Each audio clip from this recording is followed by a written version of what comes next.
मांझी जी तो कहते हैं कि अनुभव की कमी है चिराग पासवान को लेकर के। अब उनकी तुलना आप जीतन मांझी से करने लगेंगे तो लगेगा कि वहाँ भी अनुभव कमतर। लोकतंत्र में आप इतना बेचैन होकर के, लोकतंत्र में आप एक दिन में सब कुछ अपने हिसाब से अगर चाहेंगे तो ये संभव नहीं होता है। नमस्कार, आप देख रहे हैं देशवा न्यूज, आपके साथ मैं हूँ राजनंदिनी। नीतीश कुमार जिस तरीके से काम कर रहे हैं, चुनाव भी है कुछ महीनों के बाद बिहार में, एनडीए भी लगातार इसको लेकर के प्रयासरत है कि इस बार फिर से सरकार बनाना है। बातचीत करने के लिए हमारे साथ एचएएम की ओर से श्याम सुंदर सरन जी, इनसे बातचीत करेंगे कि एनडीए में सब कुछ ठीक चल रहा है, चुनाव को लेकर के तैयारियां ठीक चल रही हैं।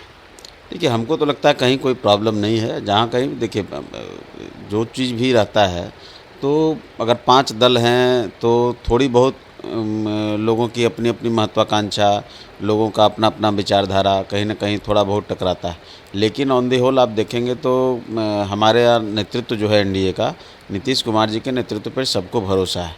प्रधानमंत्री श्री नरेंद्र मोदी जी का कह लिए कि एक मार्गदर्शन रहता है और गठबंधन में अनुभवी नेताओं की कमी नहीं है, चाहे वो जीतन राम मांझी जी हों, चाहे वो उपेंद्र कुशवाहा जी हों, चाहे फिर लोक जनशक्ति पार्टी में कह लीजिए। लेकिन मांझी जी तो कहते हैं कि अनुभव की कमी है चिराग पासवान को लेकर के। नहीं, देखिए, वो हर बात को एक जगह आप फिट नहीं कर सकते। वो किस परिप्रेक्ष्य में उन्होंने कहा और कब कहा उस पर डिपेंड करता है। लेकिन इसका मतलब यह नहीं है कि किसी के ऊपर हर जगह वो चीज़ लागू हो जाता है। बहुत मतलब सारे चिराग के लिए नहीं था, नहीं, वो किसी और संदर्भ में होगा, लेकिन इस ओर नहीं था कि वो उनके अंदर कोई अनुभव नहीं है या उनके राजनीतिक समझदारी पे कोई प्रश्न चिन्ह खड़ा करना था। वो कहीं किसी विषय को लेकर के हो सकता है। एक ही बात को हर जगह आप फिट नहीं कर सकते हैं। हम मानते हैं कि जो विपक्ष का लीडरशिप है आज, उससे निश्चित तौर पर अगर तेजस्वी यादव से तुलना करेंगे, राहुल गांधी के राजनीतिक हठधर्मिता या उनका जो तौर तरीका है, इन चीज़ों को आप देखेंगे तो वहाँ लगेगा कि आपको चिराग पासवान उनसे बेहतर है। अब उनकी तुलना आप नीतीश कुमार जी से और प्रधानमंत्री से करने लगेंगे, जीतन राम मांझी से करने लगेंगे तो लगेगा कि वहाँ भी अनुभव कमतर है। तो ये तो अलग सी बात है।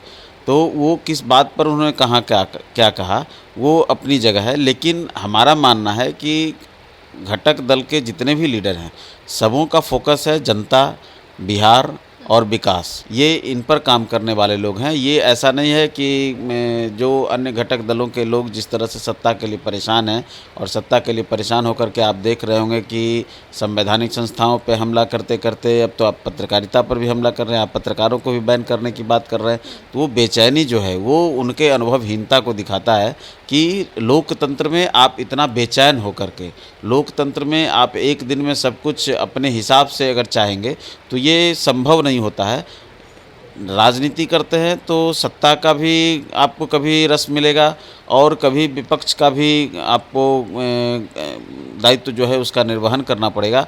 तो जो विपक्ष का दायित्व बेहतर तरीके से निर्वहन करता है, मुझे लगता है कि सत्ता उस ओर खींची चली आती है। फिलहाल के लिए इस खबर में इतना ही। सहयोगी मंटू के साथ मैं राजनंदिनी, देशवा न्यूज, पटना।